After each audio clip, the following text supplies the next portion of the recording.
Hello everyone, food hacker page থেকে সবাইকে স্বাগতম। চলে আসলাম নতুন এক খাবারের রিভিউ নিয়ে। খাবারটা হলো মাসালা দোসা। আসলে এটা হচ্ছে দোসা, মাসালা দেওয়ার কারণে এটার নাম হয়েছে মাসালা দোসা। তো ইন্ডিয়াতে অনেক ফেমাস একটা খাবার, মূলত এটা সাউথ ইন্ডিয়ান রেসিপি, কিন্তু ইন্ডিয়াতে সব জায়গায় পাওয়া যায়। কলকাতা কৃষ্ণনগর এসে এই খাবারটা খাইলাম, তো খাইতে অনেক টেস্ট লাগছে। আশা করি আপনারাও আসলে অবশ্যই খেয়ে টেস্ট করে দেখবেন, আশা করি ভালো লাগবে। তো এটা মূলত ডাল এবং চাউলের গুঁড়া দিয়ে বানাই, অনেক পাতলা করে।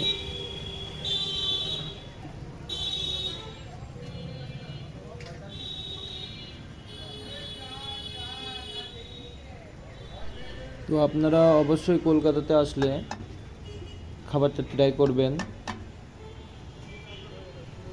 এটা আনকমন একটা খাবার, আসলে আমাদের বাংলাদেশে অ্যাভেলেবেল এটা পাওয়া যায় না।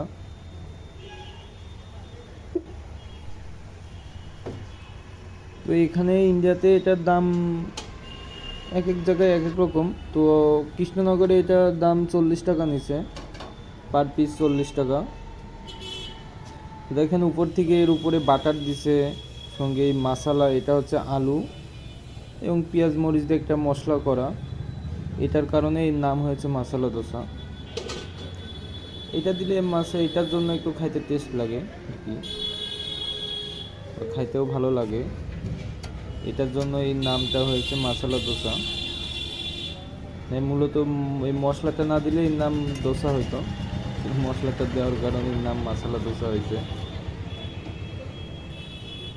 দেখেন দোসাটা এখন ফুল রেডি হয়ে গেছে, ফাইনালি দোসাটা রেডি। এর সঙ্গে আছে নারিকেলের চাটনি এবং সাম্বার। নারিকেলের চাটনির সঙ্গে খাইতে আসলে অনেক মজা লাগে, অনেক ভালো লাগে। এটা খাইতে অনেকটা টেস্ট। তো সবাই ভালো থাকবেন, আল্লাহ হাফেজ।